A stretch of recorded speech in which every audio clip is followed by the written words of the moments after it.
మన సిద్ధాంతము, మన నడవడిక, మన హృదయం, మన అభిప్రాయాలు, మన నమ్మకాలు అన్నీ మనం దేనితో పరీక్షించుకోవాలంటే ఈ గ్రంథంతో పరీక్షించుకోవాలి. ఈ గ్రంథముతో పరీక్షించుకుంటే మన సిద్ధాంతం సరైనదిగా నిగ్గుదేలిందనుకో, అప్పుడు ప్రభు ముందు కూడా అది అగ్ని పరీక్షకు నిలుస్తుంది. ఇక్కడ బైబిల్ ప్రకారం లేదేమీ లేదు, వాక్య ప్రకారం కానీ విశ్వాసం అంతా పెట్టుకొని అక్కడ పోయి నిలుస్తానంటే అది కలలో మాట. కనుక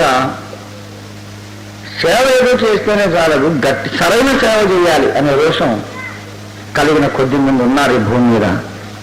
అలాంటి వారిలో చార్ల్స్ గారు ఒకరు. దాన్ని బట్టి ఎంతో ప్రభుని స్తుతిస్తున్నాను. ఏదో చేస్తే కొంతమందికి సేవ అంటే ఒక వ్యాపారం, కొంతమందికి సేవ అంటే ఒక బ్రతుకు తెరువు. వారు ఒకరినే నేను హెచ్చించడం కాదు, కొందరు ఉన్నారు, చాలా కొద్ది మంది. అత్యధిక శాతం సేవ అంటే ఏదో ఆషామాషిగా తీసుకునే వారు ఉన్నారు, కానీ కొద్ది మంది ఉన్నారు దేవుని సేవ కొరకు రోషం కలిగి నిలబడే భక్తులు కొందరు ఉన్నారు. అటువంటి వారిలో మన సోదరుడు మరి చార్ల్స్ గారు ఒకరు, ఇంకా ఇక్కడ ఉన్న కొందరు సేవకులు, నా జత పని వారు ఉన్నారు. వారందరిని బట్టి ప్రభువును స్తుతిస్తూ ఉన్నాను. పిల్లరా, దేవుని సేవను ఏదో ఒక ఆటగా వ్యాపారంగా చేసే వారు ఎందరో ఉన్నారు. అయితే వారు ఒక్కరు కూడా ఇప్పుడు ఈ పందిరి కిందకి రాలేదు. దేవుని స్తోత్రం కలిగి ఉన్నారు. ఇక్కడికి ఎవరైతే వచ్చారో వాళ్ళందరూ కూడా దేవుని బంగారపు విశ్వాసులని నేను నమ్ముతున్నాను. ఇంత మత్తయి రాసిన సువార్త 5వ అధ్యాయము మరలా 3వ వచనము నేను చదివి ఒక చిన్న ప్రార్థన చేసి వాక్య పరిచర్య ఆరంభిస్తాను. లేకపోతే గమనించండి. మత్తయి 5:3 ఆత్మ విషయమై దీనులైన వారు ధన్యులు, పరలోక రాజ్యము వారిది. చిన్న మాట ప్రార్థించేద్దాం. ప్రేమ కలిగిన మా యేసయ్య, ఈ మధ్యాహ్న వేళ యవనస్తుల కోరికలో ప్రభా కొంత ఆలస్యముగా మేము ప్రారంభించుకొని ఆలస్యముగా ఈ కూటాన్ని జరుపుకుంటున్నప్పటికీ మీ ప్రత్యేక ప్రసన్నత, మీ ప్రశస్తమైన సన్నిధి వాతావరణం ఇక్కడ అలుముకొన చేసినందుకై మేము స్తుతిస్తున్నాం. గొప్ప తండ్రి, అల్పుడు దీనుడు ఎన్నికలేని వాడైన మీ దీన సేవకుడు స్వామి మీ పక్షముగా ఈ సమయం నిలబడి ఉన్నాడు. దయతో నీ దాసుని మీరు సంధించి మీ రక్తముతో శుద్ధి చేసి నీ వాక్యముతో పవిత్రపరిచి నీ ఆత్మతో అభిషేకించి పరిశుద్ధాత్మ పరిమళ తైలముతో తప్పతడిపి నిరాశని శక్తిన మేఘోత్సాటన మరుగుపరచి మహాదివ్య మహిమలో నుండి మీరే మీ సంఘముతో సంభాషించగలందులకు యేసుక్రీస్తు పుణ్యనామమున అతి వినయముతో వేడుకుంటున్నాము తండ్రి. ఆమేన్, ఆమేన్, ఆమేన్. ప్రియులారా, యవనస్తుల కూడికలో ఏమి ప్రసంగించాలని, ఏ సందేశాన్ని పంచుకోవాలని ప్రభుతోటి నేను చూస్తూ కనిపెడుతుండగా ప్రభు నాతో అన్నారు, ఉదయం ఎత్తుకున్న ప్రసంగమే కొనసాగించు, సందర్భానికి అది సరిపోతుందని ప్రభు నన్ను నడిపించారు. అందుచేత ఉదయం ఎత్తుకున్న అంశంలోనే కొనసాగుతూ ఉన్నాను. అయితే ఈ కాలపు యవనస్తులకు ఇది అత్యవసరమైన సందేశంగా ఉండబోతుందని ప్రభు నా ఆత్మలో నమ్మకం కలిగిస్తూ ఉన్నారు. ఉదయం నేను చెప్పినటువంటి ప్రసంగపు ముఖ్యమైన తలంపు, సెంట్రల్ కీ నోట్ మరలా మీకు జ్ఞాపకం చేస్తాను. ఈ మత్తయి 5వ అధ్యాయములోని ధన్యతలలో ప్రతి ధన్యతలో కూడా 2 భాగములున్నవి అని చెప్పాను కదా. మొదటి భాగము ఎటువంటి వాడు ధన్యుడవునో చెబుతుంది. 2వ భాగము ధన్యుడైన వానికి ఉండే బహుమానం ఏమిటో చెబుతుంది. అనగా ఈ బహుమానముగా మనకు కలిగే ఆశీర్వాదములన్నీ ఎక్కడ కలుగుతాయని చెప్పాను. ప్రభువు ప్రత్యక్షమైన పిమ్మట 1000 ఏళ్ల రాజ్యంలో, ఆ పైన కొత్త భూమి కొత్త ఆకాశంలో మనకు దొరుకుతాయి. ఓదార్చబడుట, కనికరము పొందుట, భూలోకమును స్వతంత్రించుకొనుట, పరలోక రాజ్యమును స్వతంత్రించుకొనుట ఇత్యాది ఆశీర్వాదములన్నీ ఎప్పుడు దొరుకుతాయి మనకు? ఎప్పుడండి? యేసు ప్రత్యక్షమైన పిమ్మట దొరుకుతాయి. అది భవిష్యత్తు. దాని ప్రస్తుతములో మనము ఏ పనులు చెయ్యాలి, ఎటువంటి వ్యక్తిత్వాన్ని కలిగి ఉండాలో ఈ మొదటి భాగములన్నీ మనకు తేటగా తెలియజేస్తున్నాయి. అందులో ప్రప్రథమమైనటువంటి విషయం ఇక్కడ మనం చదువుకున్నాం. టూకీగా చెప్పుకుంటే, పరలోక రాజ్యములోని ఉన్నత ఆశీర్వాదాలు స్వతంత్రించుకొనగోరేవారు ఈ భూమి మీద ఎటువంటి వ్యక్తిత్వాన్ని కలిగి ఉండాలో మనకు ఈ ధన్యతల భాగము నేర్పిస్తున్నదని ఉదయం చెబుతూ ముగించాను. మీ జ్ఞాపకం ఉండే ఉంటుంది. వెనుకున్న వాటిని మరిచి ముందున్న వాటి కోసం ఎగిరి పడదామంటే చాలామంది ప్రసంగాలు మర్చిపోతున్నారు. వెనుకున్న వాటిని మరవటం అంటే అది కాదు. ప్రభువునందు నిద్రించేవారు ధన్యులంటే కొంతమంది కోటాలో నిద్రపోతున్నారు. వెనుకున్న వాటిని మర్చిపోవాలంటే చేసిన ప్రసంగాలు చేసినట్టే మర్చిపోతున్నారు. ఇది పద్ధతి కాదు ప్రియులారా. అలాంటి వాళ్ళు ఎక్కువగా హైదరాబాద్లో ఉన్నారు. వాళ్ళ కోసం ప్రార్థన చేయండి. ప్రభువునందు నిద్రపోవటం అంటే కూటంలో నిద్రపోవటం కాదు. అలాగే వెనుకున్న వాటిని మర్చిపోవటం అంటే వాక్యం మర్చిపోదు. నా కుమారుడా, నా ఉపదేశమును మరువకుము. ప్రతక్షరం ముఖ్యమే. చాలా అందుకే నేను మెల్లిగా మాట్లాడతాను. ఒకసారి అన్నారు, అన్న ఎందుకు ముసలాగా ఆగి మాట్లాడతారు ఎందుకు? ఆగి నొక్కి చెప్పడం ఎందుకంటే బాగా లోపల దూరాలని. లేకపోతే అర్థం కాదు. కోరమాండల్ ఎక్స్ప్రెస్ లాగా ఏపీ ఎక్స్ప్రెస్ లాగా కొట్టిపారేసాడు. కొంతమంది గట్టి అరిసి బల్లగుద్ది ఎగిరి దూకి చెమటలు గక్కి ఏం చెప్పాడో అర్థం కాదు. గూగుల్ బద్దలైపోతాయి అంతే. అది ఉద్యోగం అంటే భలే ప్రసంగం. ఏం చెప్పిందంటే అబ్బా గొంతు మొత్తం పోయిందంటే. అవును కానీ ఏం చెప్పిండ్రో భయ్, ఏదో కానీ బాగా చెప్పిండ్రో భయ్ మొత్తం అంత కాడికి వస్తుంది వ్యవహారం. అందుకే ఏదో కానీ బాగా చెప్పిండు అనేది నా సభల్లో జరగడం నాకు ఇష్టం లేదు. ఏం చెప్పారంటే కనీసం కూటమి అయిపోయాక 4 ముక్కలన్నా మీకు జ్ఞాపకం ఉండాలి, లేకపోతే వేస్టే ఇదంతా. కనుక మళ్ళీ చెబుతున్నాను, ప్రతక్షరం ముఖ్యమే.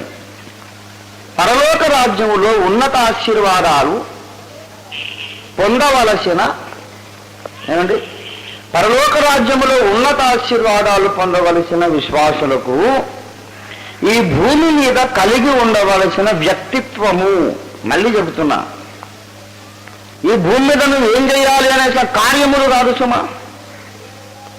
ఈ భూమి మీద వాళ్ళు చేయాల్సిన కార్యాలు అంటాను నేను. అతనికి ఉండవలసిన వ్యక్తిత్వం, స్వభావము, గుణగణములు అవి ఏమిటో మనకు చెబుతున్నాయి ఈ ధన్యతల భాగం.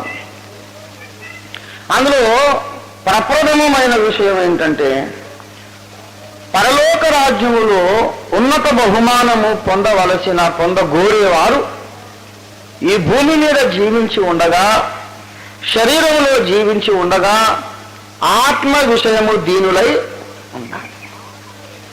ఆత్మ విషయము దీనులనగా అర్థం ఏమిటి? బాగా గమనించాలండో. బైబిలులోని ఒక అక్షరము కూడా వ్యర్థముగా వ్రాయబడలేదు. ఆ క్రింద 5వ వచనం అన్నాడు, సాత్వికులు ధన్యులు. సాత్వికులు ధన్యులు. అలాగే 3వ వచనం కూడా ఆ ఆత్మ విషయమై అనే మాట తొలగించేసి చదువుకోండి. మీరు ఆత్మ విషయమైన మాట తీసేసి చదువుకోండి. ఏముంటుంది? దీనులైన వారు ధన్యులు, పరలోక రాజ్యం. సాత్వికులు ధన్యులు, భూలోకమును స్వతంత్రించుకో. ఏమో నష్టమా? ఏమండి, సాత్వికులు ధన్యులు అన్నట్లు దీనులైన వారు ధన్యులు అనొచ్చుగా. ఆ ముందు ఆ తోట ఎందుకు? ఆత్మ విషయమై దీనులు అని ఎందుకు అన్నాడు? దేవుని బిడ్డలారా, ఎందుకు అలా కనాల్సి వచ్చిందంటే, ఇక్కడ దేవుడు ప్రస్తావిస్తున్నది సాధారణమైన దీనత్వము కాదు. ఆత్మ విషయమైన దీనత్వం అనేది ఒక ప్రత్యేకమైన లక్షణం. అది దేవుని స్వభావములో ఉన్న ఒక లక్షణం, క్రీస్తు స్వభావములో ఉన్న ఒక లక్షణం. దేవుని బిడ్డలారా, మామూలు విషయాల్లో దీనత్వము కలిగి ఉండుట వేరు, ఆత్మ విషయమై దీనుడై ఉండుట వేరు. మీకొక విషయం చెబుతాను. మానవునిలో రెండు భాగాలు ఉన్నాయి. దృశ్యమైనది ఒకటి, అదృశ్యమైనది ఒకటి. అసలు మూడు భాగాలు కదా అని పాయింట్ లాగబాకండి. మూడు భాగాలే, శరీరము ఆత్మ ప్రాణం రైతే, కానీ ప్రాణము ఆత్మ రెండు కూడా అదృశ్యమైనవి. శరీరమేమో దృశ్యమైన, అవునా? మన్నైనది వెనుకటి వలనే మంటికి మరలా చేరును అన్నారు. అంటే మన్నైనది ఉన్నది, మన్ను కానిది ఉన్నది. ఆ మన్ను కాని దాంట్లో రెండు ఉన్నాయి. మళ్ళీ అది వేరే సంగతి. మన్ను కాని దాంట్లో ఏమున్నాయి? ప్రాణం ఉన్నది, ఆత్మ ఉన్నది. కానీ మన్నైనది కొంత, మన్ను కానిది కొంత. దృశ్యమైనది కొంత, అదృశ్యమైనది కొంత. ఈ మానవునిలో ఉండే ఈ రెండు భాగములు ఒకదానికి ఒకటి విరోధమైనవి అని మనము లేఖనాల్లో నేర్చుకుంటూ ఉన్నాం. దయచేసి గమనించండి. గలతీ పత్రిక 5వ అధ్యాయము 17వ వచనాన్ని చూడండి. శరీరము ఆత్మకును, ఆత్మ శరీరమునకును చూసారా విరోధముగా అపేక్షించును. ఇది ఒకదానికొకటి విరోధముగా వ్యతిరేకముగా ఉన్నవి. చాలండి. శరీరము ఆత్మ ఒకదానికొకటి ఎలాగున్నాయి? వ్యతిరేకముగా ఉన్నాయి. ఇప్పుడు ఇందులో ఆత్మ అనేది ఉందండి.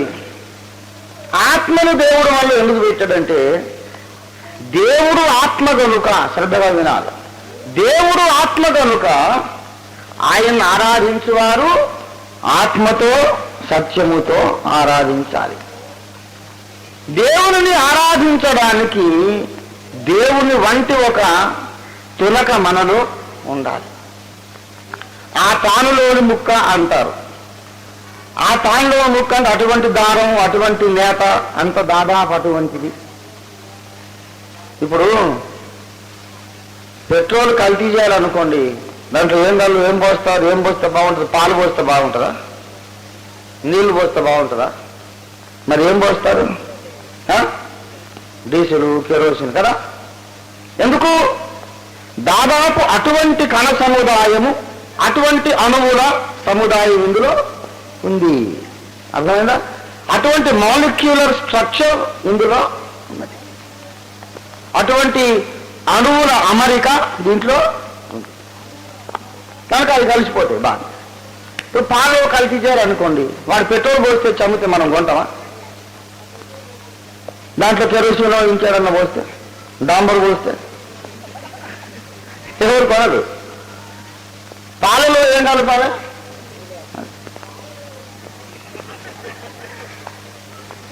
అంటే మనం కలపొద్దు, కలపమని నేను బోధ చేయడం లేదు. మళ్ళీ అపార్థం చేసుకోకండి. ఈ మధ్య నన్ను అర్థం చేసుకునే వాళ్ళకంటే అపార్థం చేసుకునే వాళ్ళు ఎక్కువైపోయారు పండితులు. సగం బోధ విని హైదరాబాద్కు పోయి ఏం పోతుంది కాదండి, నీళ్లు కలిపి పాలమ్మని బోధ చేస్తున్నారు అని చెప్పే వాళ్ళు కూడా చాలా మంది ఉంటారు. ఏది ఏమైనా నేను చెప్పేది ఏంటంటే, కల్తీ చేయడానికి దాదాపు అటువంటి అణువుల అమరిక ఉంటే అది కల్తీ జరుగుతుంది. జరిగినా అది కల్తీ అని మనకు తెలియదు. అంత సహజంగా అవి కలిసిమెలిసి పోతాయి. అలాగే ఇప్పుడు దేవుని యొక్క ఆత్మ మన మీదికి వచ్చినప్పుడు ఆయన మనల్ని కలుపుకోవడానికి, మనలో కలిసిపోవడానికి దేవుడు ఆత్మలై ఉన్నాడు కనుక అటువంటి నిర్మాణము కలిగిన భారం ఏదో మనలో ఉండాలి.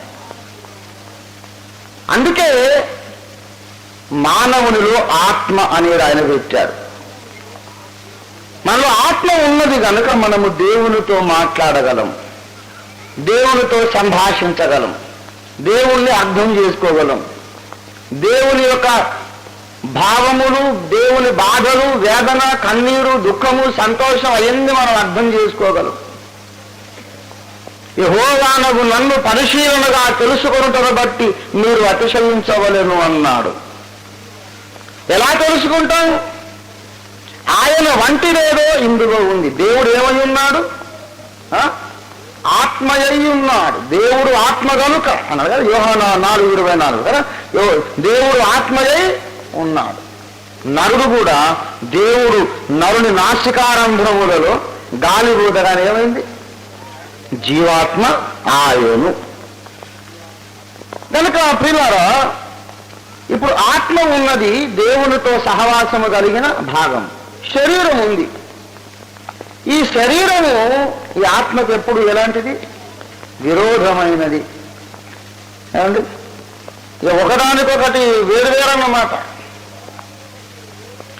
ఈ వ్యతిరేకమైన విషయాలలో గమనించండి, దీనత్వము, సాత్వికము, మంచితనము ఇవన్నీ శరీరములో కూడా ఉన్నాయి, ఆత్మలో కూడా ఉన్నాయి. బాగా వినాలి ఈ మాట. మనము దీనత్వం అంటే ఏమనుకుంటామంటే కోపము లేకుండా, ఎన్ని తిట్టినా కోపం రాదు, వానికి కొట్టినా కోపం రాదు, ఓ చెంప కొట్టి ఇంకో చెంప తిప్పాలి, ఇంకా అసలే కోపం రాకుండా ఉంటే అబ్బా ఇంత దీనుడండి అని అనుకుంటాం. కానీ నీకో మాట చెప్పనా, సాటి మనుషులతో తనకున్న సంబంధాలలో ఎంతో దీనుడుగా ఉన్న ఒక వ్యక్తి, బాగా వినండి, సాటి మనుషులతో తనకున్న సంబంధాల్లో చాలా దీనుడుగా, కోపము తెచ్చుకోకుండా ప్రశాంతంగా ఉన్నటువంటి వ్యక్తి దేవుడు అతనితో మాట్లాడినప్పుడు ఏ మాత్రం లోబడకుండా తిరుగుబాటు చేస్తాడు. ఇరుగు పొరుగు వారు వాడిని గురించి చెప్పుకుంటారు, చాలా సాత్వికుడండి, దీనుడండి, ఆ మహానుభావుడు, అజాతశత్రువు అండి, అతనికి ఎవరు శత్రువులు లేరండి, చాలా మంచివాడండి అని చెప్పుకుంటారు. కానీ దేవుడు పరలోకం నుండి సాక్ష్యం ఇస్తున్నాడు, నేను వాడితో 1000 సార్లు మాట్లాడారు, నా మాట వాడు వింటం లేదు. పరలోకము దేవుడిచ్చిన తీర్పు ఏమిటంటే ఇతడు అహంకారి, గర్విష్టి, కఠినుడు. ఊళ్ళో వాళ్ళందరూ ఇచ్చిన సాక్ష్యం ఏంటంటే చాలా మంచోడు సార్. ఎంత మోసమో చూసారా? ఊరందరి చేత మంచివాడని పేరు పొంది నరకానికి వెళ్ళిపోతున్నాడు అయ్యగారు. కనుక అందుకే అన్నాడు, నీకుండే లక్షణములు సాత్వికము, దీనత్వము, మంచితనము, విధేయత, ఇవన్నీ ఆత్మ విషయములు ఉండాలి. అనగా దేవుడు నీలో జరిగించ తలపెట్టిన కార్యక్రమముల విషయములు, దేవుని ప్రణాళిక విషయములు, దేవుడు నీకు ఇచ్చిన ఆజ్ఞల విషయములు, దేవునితో నీకుండే సంబంధ బాంధవ్యాల విషయంలో నీవు దీనుడవై ఉండాలి. ఒక విచిత్రమైన విడ్డూరమైన విషయం చెప్పనా, మానవుల దృష్టికి దీనుడని పేరు పొందిన వాడు అనేక సార్లు దైవిక విషయాలలో గర్విష్ఠుగా పేరు పొందుతాడు. దేవుని చేత దీనుడని ముద్ర వేయించుకున్న భక్తుడు మనుషుల చేత గర్విష్ఠి అని అనిపించుకుంటాడు. అందుకే ఊరికి దీనులైన వారు ధన్యులనలే, ఆత్మ విషయమై. A person who is meek and broken, who has a broken spirit in spiritual matters, ఆత్మీయ విషయాలలో ఎవరైతే దీనుడై ఉన్నాడో అతడు ధన్యుడు. పరలోక రాజ్యాన్ని స్వతంత్రించుకోవాలనుకునే విశ్వాసులకు ఆత్మ విషయమైన దీనత్వం ఉండాలి. ఆత్మ విషయమైన దీనత్వం అంటే అర్థం ఏమిటంటే, దేవుని ఆత్మ ఎదుట దేవుడు మాట్లాడినప్పుడు, దేవుడు ఒక పని అప్పగించినప్పుడు, అన్ని వేళలో, అన్ని సందర్భాల్లో, అన్ని పరిస్థితుల్లో పర్యవసానం ఎలాగైనా ఉండని, ఏమైనా ఎదురుగాని ప్రభువు చెప్పినప్పుడు ఎల్లప్పుడూ చిత్తము ప్రభువా, చిత్తము ప్రభువా అన్న మనస్సు, అది ఆత్మ విషయమైన దీనత్వం. ఒక విషయం చెబుతాను, దేవుడు నన్ను సేవ చేయమన్నాడు, పిలిచాడు ఉద్యోగం నుంచి. ఉద్యోగం వదిలేయమని దేవుడు నాతో చెప్తాడండి. కొంతమంది పెద్దలు అన్నారు, ఉద్యోగం వదిలొద్దురా, అలాగే ఉండి సేవ చేయమన్నారు. ఇప్పుడు వినండి, నేను పెద్దోళ్ళు చెప్పినట్టే ఉండి మంచిది అలాగే అంకులు అని ఉద్యోగంలోనే ఉండి సేవ చేశాను అనుకోండి, అంకుల్ గారు నన్ను ఏమంటారు? ఎంత యోగ్యుడండి.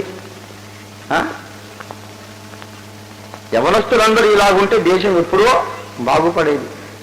ఎంత యోగ్యుడు. ఒక అభిప్రాయం కలిగింది, ఉద్యోగం వదులుతాను అన్నాడు, వద్దన్నాను, వెంటనే మానేశాడు. ఆయన అభిప్రాయాన్ని మార్చుకున్నాడు.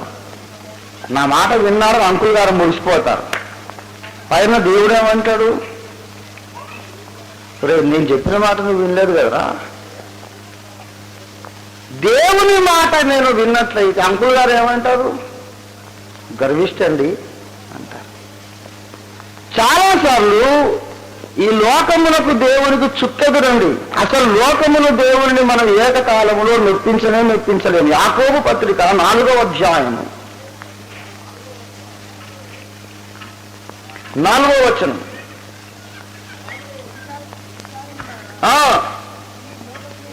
ఈ లోక స్నేహము దేవునితో వైరమని మీరు ఎరుగరా? కాబట్టి ఎవరు ఈ లోకముతో స్నేహము చేయగోరును వాడు దేవునికి శత్రువగును. ఏమండి, శరీరము ఆత్మ ఒకదానికోటలాగా విరోధము, ఈ లోకము దేవుడు కూడా ఒకదానికొకటి విరోధము. దేవునిని మెప్పించే ప్రయత్నం చేస్తే లోకానికి శత్రువు అయిపోతాం, లోకమును మెప్పించే ప్రయత్నం చేస్తే దేవునికి శత్రువు అయిపోతాం.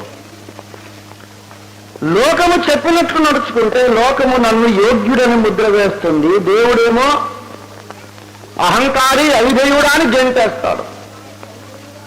దేవుడు చెప్పినట్టు నేను వింటే దేవుడు నన్ను యోగ్యుడు అని ముద్ర వేస్తాడు, కానీ లోకము నన్ను గర్విష్ఠి అని వెలివేస్తుంది. ఇద్దరిని ఏకకాలంలో మెప్పించలేము కనుక మనం ఒక తీర్మానం చేద్దాం. ఇద్దరిని మెప్పించడం ఎలాగూ కుదరదు, ఎవరిలో ఒకరినే మెప్పించగలం. అప్పుడు మనం ఎవరిని మెప్పిద్దాము? దేవునిని మాత్రమే మెప్పిద్దాం. దేవుడికి స్తోత్రం కలుగును గాక. దేవుడు చెప్పిన ప్రతిసారి దేవుని మాట విందాం.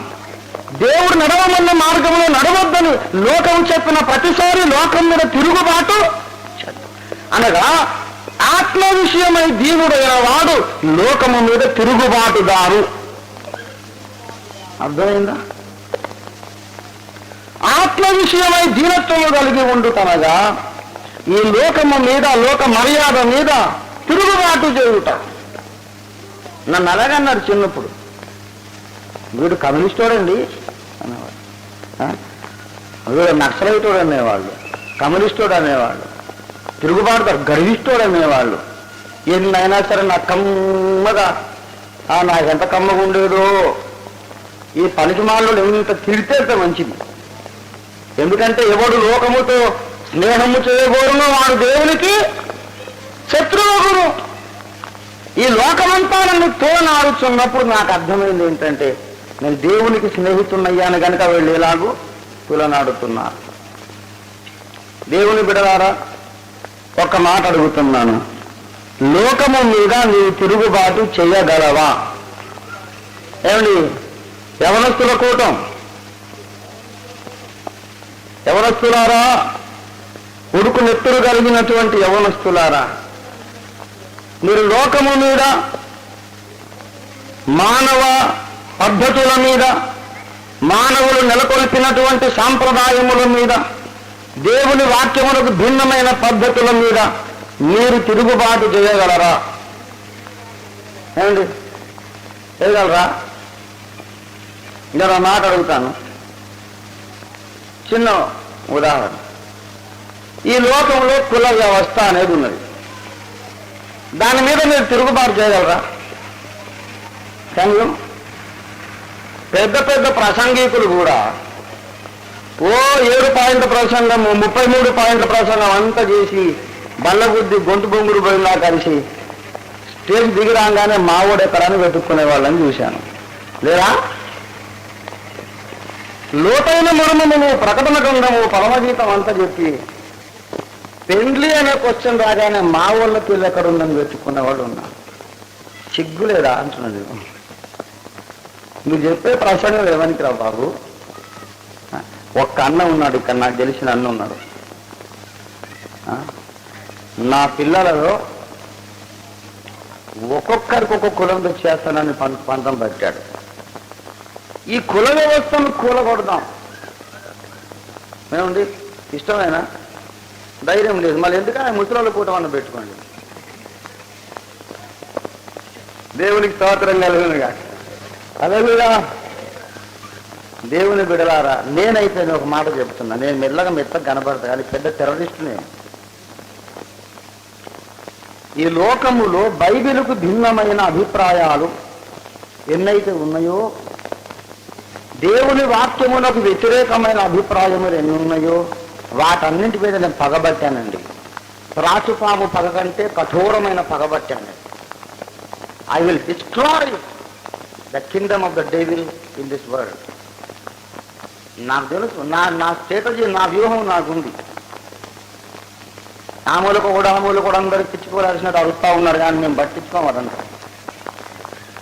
కొన్ని కూరగొడదాం అనుకున్నా, సైతాన్ మీద పగబట్టాను. మంచిదేనా కాదా?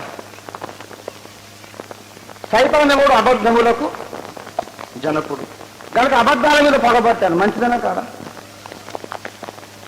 అబద్ధములకు జనకుడైన వాని మీద పగబట్టాను.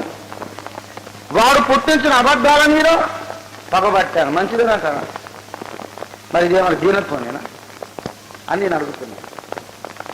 ఇదే అసలు దీనత్వం నాయన. చచ్చిపడిపోయినట్టు పప్పు ముద్దలాగా కూర్చొని ఏ అక్రమం జరుగుతున్నా ఏం జరుగుతున్నా సరే మనకెందుకండి, మనం దీన మనస్కులమై ఉండాలి అనేవాడు వాడు తిరిగి పంద. పిరికితనానికి దీనత్వం అనే ముసుగు వేస్తున్నాడు. దీనత్వం అనగా పిరికితనము కాదు. దీనత్వం అనగా దేవుని చిత్తము నెరవేర్చడానికి ఎల్లప్పుడూ సిద్ధమైన మనస్సు కలిగి ఉండుట. దేవుని చిత్తము నెరవేర్చడానికి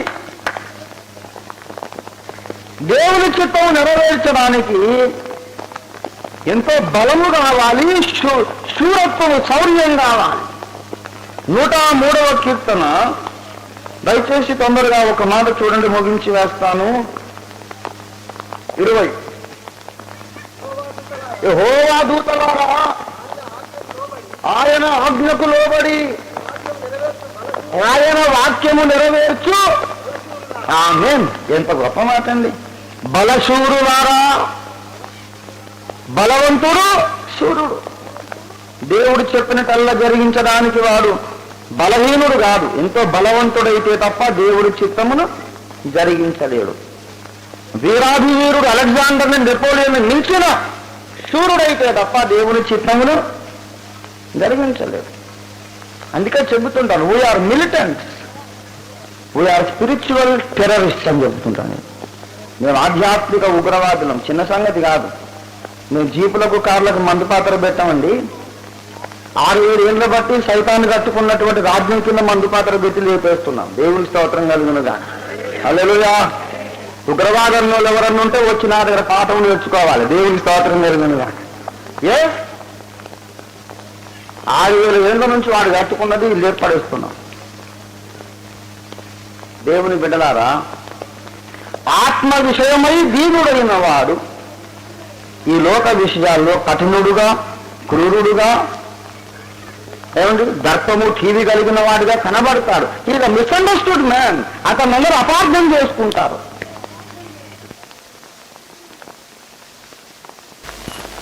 ఎందుకు ఇంత కోపంగా మాట్లాడతాడు, ఎందుకు ఇలా కఠినంగా వ్యవహరిస్తాడు అని అపార్థం చేసుకుంటున్నారు. కారణం ఏంటంటే అలా చేయమని అతనికి దేవుడే చెప్పాడు.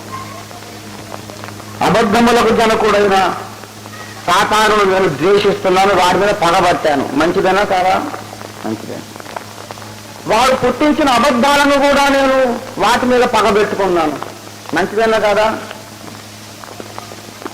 అబద్ధములకు జనకుడైన వాడు పుట్టించిన అబద్ధాలు కొన్ని క్రైస్తవ సంఘములో కూడా సిద్ధాంతాల రూపంలో చలామణి అవుతున్నాయి. అబద్ధ బోధకులు మీరు ఉందరు అన్నాడు. అబద్ధం ఉంటే దానికి తండ్రి దేవుడు కాదు, సాతానే. కానీ అబద్ధములను ద్వేషించిన నేను అబద్ధ బోధనను కూడా ద్వేషిస్తున్నాను. మంచిదేనా కాదా? సంఘములో వినబడుతున్న భిన్న విభిన్న బోధలలో అసత్య అమూల్యమైన ప్రతిదాన్ని పెకలించి వేసేదాకా నిద్రపోనని కంకణం కట్టుకున్నాను. మంచిదేనా కాదా? కాదా? పరిశ్రమ అవుతాను రేండి మరి. మంచిదేనా కాదా? మరి నన్ను అందరూ గర్విస్తుడు అంటున్నారు. ఏం చేయాలి? దేవుని బిడ్డలారా, పరలోక రాజ్యము మనకు సొంతము కావాలంటే ఉట్టుగా పాటలు పాడి ఏదో మనం చప్పట్లు కొట్టి అల్లెలు అనగానే దొరకదు నాయన. అది ఒక విశిష్టమైన వ్యక్తిత్వం సంతరించుకోవాలి. నేను ఎప్పుడు చెబుతున్నా, దేవుని సంఘం అంటే ఇది ఒక శిల్పకారుని యొక్క వర్క్షాప్, శిల్పకారుని యొక్క కర్మాగారము. ఇక్కడ పరిశుద్ధాత్మ దేవుడే తన వాక్యమును సుత్తగా, తన వాక్యమును ఒలిగా వాడి నమ్ము బాప్తిస్మాలు పొంది వచ్చిన ప్రతి ఒక్కళ్ళను కూడా చక్రం పని చేస్తాడు. చెక్కి చెక్కి చెక్కి నీ వ్యక్తిత్వాన్ని చెక్కుతాడు, నీ అభిప్రాయాలు మారుస్తాడు. అంతకుముందు నువ్వు విలువలేనివి అనుకున్నది విలువైనవిగా నీకు కనబడజేస్తాడు. ఎంతో విలువైనవిగా కోరుకున్నది పెంట కింద కనబడేటట్టు చేస్తాడు. నీ తలకాయ లోపల ఆపరేషన్ చేస్తాడు ఆయన. చెక్కి చెక్కి చెక్కి నీ వ్యక్తిత్వాన్ని మార్చి అప్పుడు కానీ పరలోకానికి తీసుకెళ్తాడు. అంతేగాని పరలోకానికి ఏమి షార్ట్ కట్ లేదండి. This is the only way. ఎర్ర సముద్రపు దారి చుట్టుదారి అయినా దేవుడు అదే మార్గంలో ఇశ్రాయేలు నడిపించాడు. There is no short cut for heaven. దేవుడు నిర్ణయించిన దారి నడవాల్సిందంటే చుట్టైనా సరే దూరమైనా సరే. ఈ సమయంలో ఒక విషయాన్ని మనం నేర్చుకుందాం. మన వ్యక్తిత్వాలు ఒక విశేషమైన రూపాన్ని సంతరించుకోవాలి. దేవుని ప్రణాళిక ఎక్కడ భంగం అవుతున్నదో అక్కడ మాత్రమే కోపము తెచ్చుకొని మిగతా విషయాలలో కోపమును త్యజించుట, అది ఆత్మ విషయమైన దీనత్వం. దీనికి బైబిల్లో ఇద్దరు భక్తులు గొప్ప మాదిరిగా కనబడుతున్నారు. పాత నిబంధనలో ఒక భక్తుడు ఉన్నాడు, కొత్త నిబంధనలో ఒక భక్తుడు ఉన్నాడు. పాత నిబంధనలో దావీదును చూద్దాం, కొత్త నిబంధనలో పౌలును చూద్దాం. 2వ సమూయేలు గ్రంథము 16వ అధ్యాయం 5వ వచనంలో ఒకసారి ఇలా జరిగింది. చదవండి ఎవరైనా. 2వ సమూయేలు 16:5. రాజైన దావీదు బహూరీము దాపులకు వచ్చినప్పుడు సౌలు కుటుంబీకుడగు గిరాకుమారుడైన శిమియోను ఒకడు అక్కడ ఉండి బయలుదేరి వచ్చెను. వెంట వెంట నడుచుచు దావీదును శపించుచు బలాఢ్యులందరూ ఇరుపార్శ్వములనుండగా దావీదు మీద సేవకుల మీదను రాళ్ళు రువ్వుచు వచ్చిన ఈ శివి అంటున్నాడు రాజైన దావీదును, ఓ నరహంతకుడా, దుర్మార్గుడా, చీపో చీపో, నీవు ఏలవలెనని వెళ్ళగొట్టిన సౌలింటి వారి హత్యను దేవుడు నీ మీద తెప్పించాడు అంటున్నాడు. చూడారా, మహారాజైన దావీదును వాడు ఏమంటున్నాడండి? హృదయం దగ్గరిల్లిపోతుంది. దావీదు తలుచుకుంటే వాడిని నల్లిని నలుపున నలుపుతాడు. అర్థమైనా? వాడు లెక్కదండి దావీదుకు. దావీదు మహాశూరుడు, 6 మూరల జానడు, తెలుఫూటరు. వాడు 10-11 అడుగులో ఉంటే ఆత్రాలు ఎవరో వీడు ఒక దెబ్బకి చంపేశాడు వాడిని. సింహమునే వీళ్ళు జీవించలేడా? ఒక నిమిషం పట్టడు. అసలు నాకే రక్తం కుతకుతలాడిపోతుంది. ఎవరో వీడు దావీదు ఎన్ని మాటలు అంటాడు. నేనుంటే నబ్బిర కొడుతున్న వాడిని అనుకుంటున్నా నేను. దావీదుకి ఎట్లా రోషం రాలేదో ఏమన్నాడో తెలుసా? 16వ అధ్యాయము 10వ వచనం చూడండి. సెరూయా కుమారులారా, నీకు నాకు ఏమి పొందు, శపింపనీయుడు. దావీదును శపించమని దేవుడు చెరవిచ్చాడేమో. పోనీ శపించని పోనీ అంటాడు. యోవాబు అంటాడు, ఇతరులు అధీశం వేరే సూర్యులు ఉన్నారు, వాళ్ళు అన్నారు ఏలినవాడా నిన్ను ఈ నీచుడు ఇన్ని మాటలు అంటున్నాడేంటి, ఒక్క మాట సెలవు ఇవ్వండి వాని తలకాయ అడ్డంగా నడిచి పారేస్తాం అన్నారు. దావీదు ఏమన్నాడు, వద్దొద్దు వాడిని ఏమన్నాడు. మరి దావీదు పప్పు ముద్ద కాదు, is a great warrior, a man of war, మహాశూరుడు దావీదు. ఎలుగుబంటిని చీల్చారు. ఎలుగుబంటి మీ మీదకి వస్తే మీరు ఏం చేస్తారు? ఒకసారి ఊర్లోకి తూలొచ్చిందట, దాన్ని చంపమని కలెక్టర్ ఆర్డర్ అయింది. పోలీసులు అందరూ ఊర్లో గంట పట్టుకొని బయలుదేరి ఎవరి భయమో అనుకోండి. కలెక్టర్ ఆర్డర్ చేయడానికి వచ్చారు, మ్యానేజర్ అది మనిషి రక్తం రుచి మరిగింది, దాన్ని చంపమని కలెక్టర్ ఆర్డర్ వచ్చింది. కానీ ఎవరి భయం ప్రాణ భయం అనుకోండి. ఉద్యోగ ధర్మం రాక తప్పలేదు. ఊర్లో ఎంక్వైరీ చేస్తున్నారు, ఎటుపోయింది కుడికాయ ఎడమక అంటే ఎందుకు రాబోయి అడుగుతున్నానంటే నీకు చెప్తా కదా నేను, ఎటుపోయిందంటే కుడి దిక్కు పోయిందంటే అట్లా అని ఎడమకు తిరిగి ఒకటే పొరం పెట్టిందట. వాళ్ళు ఎటు పారిపోయే వాళ్ళు తేల్చుకోవడానికి అడిగాను మిత్రమా, ఆ పులి జోలికి పోరు పెళ్ళంతులు మీద అడిగినంటే ఇది కుడికి పోయిందంటే ఎడమకు పోయి ఒకటే పరిగెడుతున్నాడు. అంత భయం. పులి సడన్ వస్తే మనం ఏమంటాం, ఏం రాగమని అందరూ వీర్లమే, ఏమిరా మా ఖాండాలు మొత్తం వీర్లమే తెలుసా అని మాట్లాడదు. పులి వచ్చిందనుకో అప్పుడు మన సంగతి.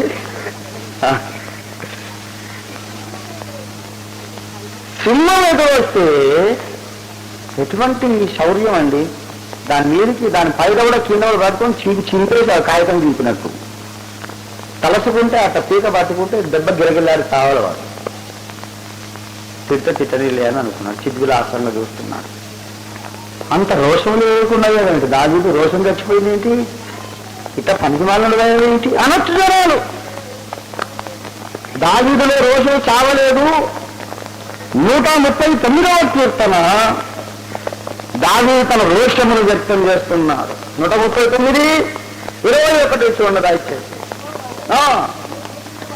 యెహోవా నిన్ను ద్వేషించు వారిని నేను ద్వేషించుతున్నాను కదా, నీ మీద వేసు వారిని అసహించుకొనుచున్నాను కదా, వారి యందు నాకు పూర్ణ ద్వేషము కలదా. చూసారా, నన్ను తిట్టిన వారిని శిలుని నాకు శత్రువుగా భావించలేదు, కానీ దేవా నీ మీద లేచి వారిని నాకు శత్రువులుగా భావించుకున్నాను. Look at that. ఎప్పుడు ఆలోచించారా? 119వ కీర్తన 53 చూడండి.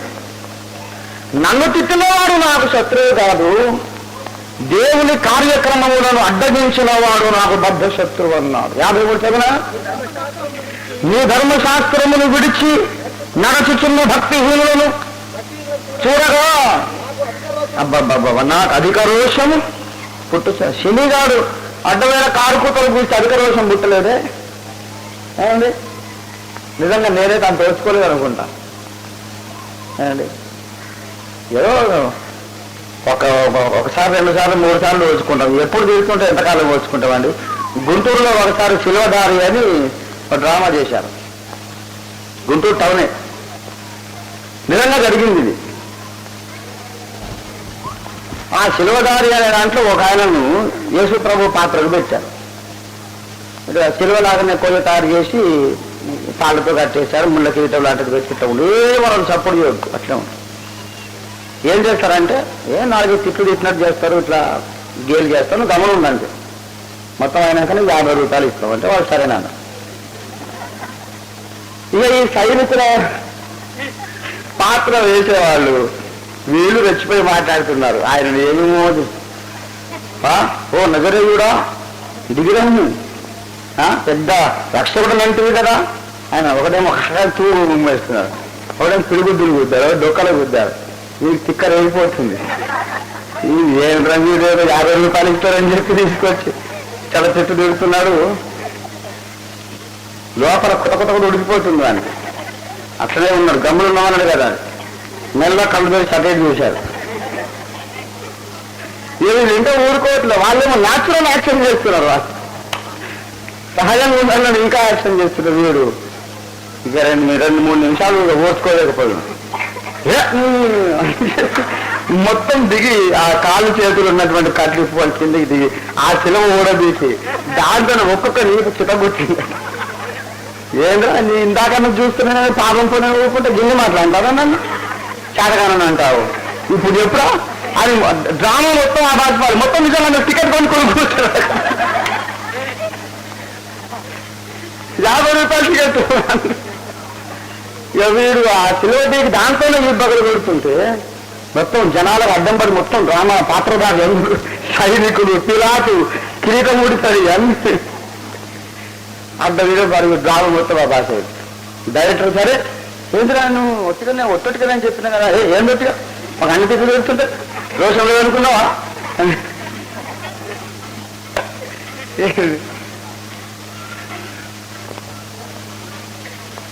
ఇట్లా కోపము ఏసైకి వస్తే ఎట్లుంటుంది? అసలు మనకు రక్షణే కదా. ఆరే ఆప్తరాలకు మట్టి పొరుగుకే ఇంత రోషమైతే ఆ మహిమ స్వరూపుడు ఆయన కూడా 2 నిమిషాలు నాకు దిగొచ్చి ఏంద్రాయన మాట్లాడుతున్నాడు పాపం పోయి ఊరుకున్నాడు. అక్కడ ఏ బదులు పెడితే కొట్టగలడు కానీ అప్పుడు మనకు రక్షణే ఉండేది కాదు. దేవుని ప్రణాళిక కొరకు ఎంతైనా తగ్గించుకోవడం అర్థమైందా? అది ఆత్మ విషయమైన దీనత్వం. తన స్వంత గౌరవానికి భంగం ఏర్పడ్డప్పుడు రోషం రాదు. దేవుని గౌరవానికి భంగం ఏర్పడితే మాత్రం అధిక రోషం బుస్సుమని పొంగొచ్చి దాన్ని ఏమంటారండి? ఆత్మ విషయమైన దీనత్వం. చూసారా? శని వచ్చి దుర్భాషలాడినప్పుడు రాని కోపం ఎప్పుడొచ్చింది? జనులు నీ ధర్మశాస్త్రమును అనుసరించి నడవటం లేదని నేను చూచినప్పుడు నాకు అధిక రోషము పుట్టుచున్నది. నేను నిన్న ఒక సూటుగా మాట అడుగుతున్నాను. నిన్న ఎవరైనా తిడితే నీకు రోషం వస్తుందా రాదా? మొదటి క్వశ్చన్. వస్తుంది కదా? వెరీ గుడ్, యథార్థంగా చెప్తారు. నాకు కూడా వస్తుంది. వారు 2 నిమిషాలకు దిగొచ్చారు శిలువ మీద నుంచి, లేదా ఒక 2-3 గంటలకు దిగుతామేమో. మొత్తం మీద దిగడమే. ఆ లోపల చదువుకున్నాడు ధన్యుడు. దిగినమంటే ఇప్పుడు మొత్తం చింతపండు అయితే కదా. సరే, నిన్ను ఎవరైనా ఏమైనా అంటే మీకు రోషం వస్తుంది, కానీ దేవుని కార్యాలను ఒకటి చెడగొడితే మీకు రోషం వస్తుందా? అప్పుడు రాదెందుకో. అప్పుడేమో ఎక్కడ లేరు ఈ సిద్ధాంతం మాట్లాడతాం. మనము తగ్గింపు కలిగి ఉండాలండి. మనం ఏమనొద్దండి, అంత దేవుడే చూసుకుంటాడండి. మరి నిన్ను ఒకరు తిట్టినప్పుడు అనుకోవే దేవుడు చూసుకుంటాడని. పచ్చి బూటకం. అసలు నిన్నెవడైనా ఏమైనా అన్నప్పుడు నీ కోపం రాకూడదు. దేవుని ప్రణాళికను చెడగొట్టినప్పుడు, దేవుని సంఘానికి నష్టం కలిగించే కార్యాలు చేస్తున్నప్పుడు, సువార్తకు ఆటంకముగా ఒకరు నిలబడ్డప్పుడు నీకు అధిక రోషం పుట్టాలి. దేవుని బిడ్డలారా,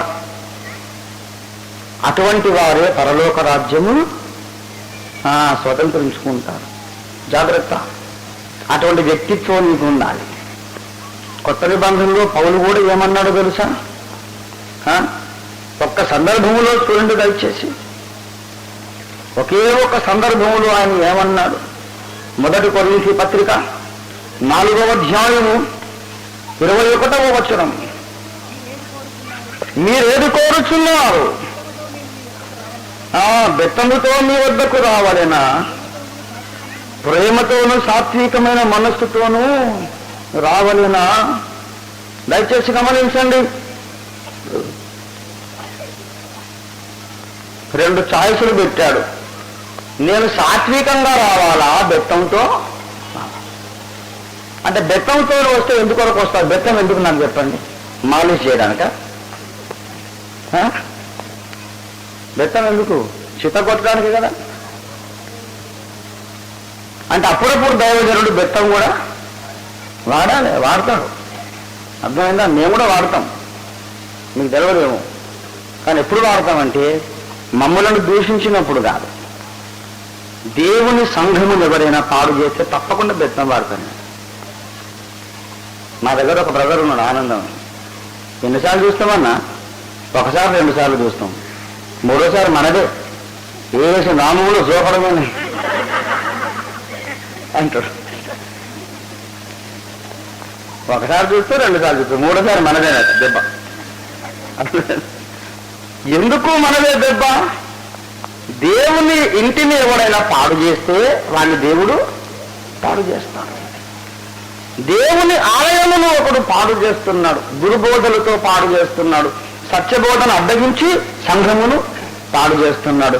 తప్పక నీకు కోపం రావాలి, లేకపోతే నువ్వు అసలు కోపం రాకుండా ఎట్లుంటుందండి. కొంతమంది అనుకుంటున్నారు, చాలా మంది నాతో మాట్లాడారు, నువ్వు భక్తునివేమో నీకు అంత కోపం రావచ్చా అంటే, భక్తునికి కోపం రావద్దని ఎక్కడుందో బైబిల్లో. కోపపడుడి కానీ పాపం చేయకూడని ఉంది. అసలు బైబిల్ తెలిస్తేనా? మీరు భక్తులేవో మీకు కోపం రావచ్చునా అంటాడు. కోపం ఎందుకు రాదు రాబోయ్?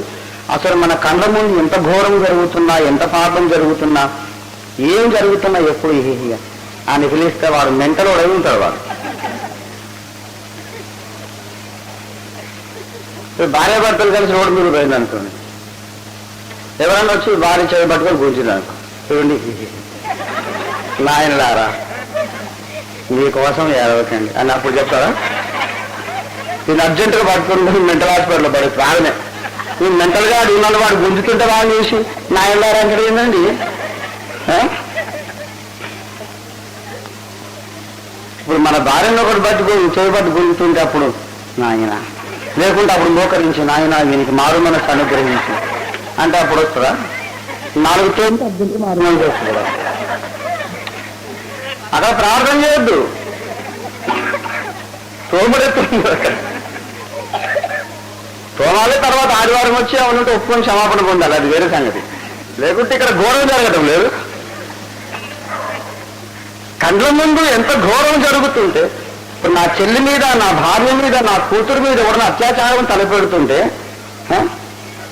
అప్పుడు ప్రార్థన చేసిన, అవ్వా వీడు ఏం చేస్తున్నాడో వాడు ఎరుగడు, వాడిని క్షమించు అంటాం. అప్పుడు అట్లా ఎవడైనా అంటే వాళ్ళకి ఫాల్ట్ కదా అనుకుంటారు, లోకం ఎప్పుడు మెచ్చుకోడు. ప్రార్థన చేయడానికి ఒక టైం ఉంది, తోవడానికి కూడా టైము. ఎప్పుడు కోపం రావద్దండి, ఎవరు చెప్పారు నీకు? కోపము రావాలి కానీ ఆరోగ్యకరమైన కోపం, పరిశుద్ధమైన కోపం, దేవుని సత్యమును లోకములో ఇంకా ఎత్తుగా ఎత్తి అందరికీ చూపించగలిగే కోపం, అబద్ధ బోధనను పెకలించే కోపం, సాతాను కోటను కూల్చివేసే కోపం, సంఘములోంచి అక్రమమును పారద్రోలి క్రమపరిచే కోపం మనకు రావాలి. You should have a holy anger, sanctifying anger. If your anger is a holy anger, that will sanctify the church. అసలు కోపం రావడం మెంటల్ కాదండి, ఎట్లా కోపం రాకుండా? కానీ సరైన సందర్భములో కోపం రావాలి. కోపం వచ్చిందని నీవు దేవుడు నిషేధించిన కార్యాలు చేయొద్దు, కానీ ఆ కోపమును ఏమండి మన ప్రార్థనలో, మన వ్యవహారములో పరిశుద్ధమైన కోపాన్ని ప్రదర్శించిన భక్తుడే పరలోక రాజ్యాన్ని స్వతంత్రించుకుంటారు. దేవుని స్తోత్రం కలిగిన గాక. ఈ బోధ వృద్ధులకు ఎక్కడిది, అందుకే యవనస్తులకు చెప్పమన్నాడు దేవుడు. దేవుని బిడ్డలారా, మనము ఇంకా ఫార్మేషన్ స్టేజ్లో ఉన్నాం, ఎంబ్రియానిక్ స్టేజ్లో. మన ఆత్మీయ జీవితాలు పిండ దశలో ఉన్నాయి. ఇప్పుడు దేవుడు ఇంకా చెక్కుతున్నాడు, సరైన షేప్ లోపలికి వద్దాం. ఒక దావీదు వలె, ఒక పౌలు వలె, ఒక యేసు వలె. యేసుక్రీస్తు ప్రభువు వారు కొరడా పట్టుకున్నాడు. ఇప్పుడు దేవాలయమును దొంగల గుహగా చేసినప్పుడు. మరి శిలువ మీద ఎందుకు ఆయన రోషం లేని వాడు ఉన్నాడు? యేసు ప్రభు వారు బల్లలు పడద్రోసి అని ఉంది. పాతకాలం చెక్క బల్లలు ఎంత బరువు ఉంటుంది తెలుసా? 10 మంది కలిసి లేపాలది. నేను మా తాతల నాటి బల్లలు చూశాను, ఎంత ఒక్కరికి చచ్చినా లేవు అవి. పెద్ద పెద్ద మొద్దులు మొత్తం కలిసి చేస్తారు దాన్ని, ఆపక నీపక నిద్రం పట్టుకున్నా లేవు. అటువంటిది ఒంటి చేతితో లేపి అవతల పడేశాడు. దేవాలయంలో కొన్ని 1000 మంది ఉన్నారు. యెరూషలేము దేవాలయం అంటే సిద్దిపేట అంత ఉంటుంది. అది ఊరంతా కొన్ని వేల మంది ఉన్నారు. ఆ వేల మందిలో కొరడా పట్టుకొని వీర విహారం చేస్తుంటే ఒక్కడు కూడా ఎదురాడే దమ్ము ధైర్యం చూపలేకపోయాడు. అటువంటి మహాశూరుడు శిలువ మీద మాత్రం దీనుడై ఒక్క మాట మారు మాట్లాడకుండా అవమానమంతా భరించాడు. ఎందుకంటే నా తండ్రి నన్ను ఈ పని మీద పంపించాడు గనక నేను ఇప్పుడు సహించుట దేవునికి ఇష్టం. దేవుని చిత్తము జరిగించడానికి ఎంతైనా తగ్గించుకున్నాడు. కానీ దేవుని ఇంటిని కొందరు పాడు చేస్తున్నప్పుడు మాత్రం రోషం కలిగి ఉగ్ర సింహము వలె ఆయన గర్జించి బీభత్సం అంతా సృష్టించాడు. కొరడా పట్టుకుని అందరు వీపులు బగలగొట్టి అంటాడు, నేను సాత్వికుడను, నా దగ్గర నేర్చుకోమన్నాడు. దేవుని స్తోత్రం కలుగును గాక. కనుక దేవుని బిడ్డలారా, యవనస్తులుగా మనం ఉన్నాం. ఈ సమయంలో పనికి మాలిన వారిగా మనం రూపొందవద్దు. మనము ఆత్మ విషయమైన దీనత్వం గల వారిగా రూపొందుదాం. మన సొంత గౌరవానికి భంగం వస్తే నీవేం బాధపడద్దు. కానీ దేవుని కార్యానికి ఎవరైనా భంగం కలిగిస్తే రోషం తెచ్చుకో, చర్నాకోలు పట్టుకో, దేవునికి సహాయం చేయను గాక. ప్రార్థించుకుందాం. దయచేసి అందరూ కూడా తలలు వంచి ప్రార్థన చేస్తూ ఉందాం. ప్రభు తట్టు చూద్దాం. ప్రభువా, నన్ను చెక్కును నాయన, పరలోక రాజ్య వారసులకు ఉండవలసిన వ్యక్తిత్వాన్ని గూర్చి నాకు బయలుపరిచావు, నీకు స్తోత్రాలు.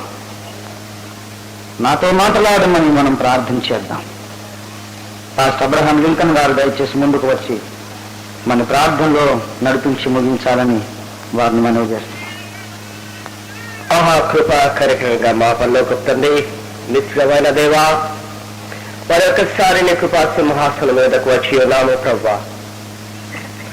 మమ్మల్ని మేము తగ్గించుకొని ప్రభా, మా యొక్క జీవితంలో నువ్వు చేయించిన ప్రతి మేలులకు గాను కృపలకు గాను ప్రభా, మమ్మల్ని మేము సజీవయాగంగా మిమ్మల్ని సమర్పించుకుంటూ ఉన్నాం ప్రభా.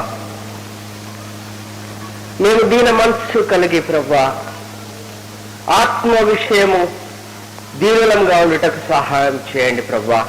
అయితే ఈ యొక్క సంఘంలో ప్రభా, సమాజంలో జరుగుతున్నటువంటి ప్రతి విధమైనటువంటి ప్రభావకార శక్తిని ఎదిరించడానికి గాను ప్రభా, ప్రతి విధమైనటువంటి దుర్బోధను ఖండించడానికి గాను ప్రభా, ప్రతి విధమైనటువంటి ప్రభా దుర్బోధను చేయించినటువంటి నీ సేవకులను ఖండించడానికి గాను ప్రభా, రోషము కలిగి జీవించకు సహాయం చేయమని వేడుకొంచున్నాం ప్రభా. నువ్వు రోషము గల దేవుడవు ప్రభా, అదే రోషం మాకు అనుగ్రహించమని వేడుకొంచున్నాం.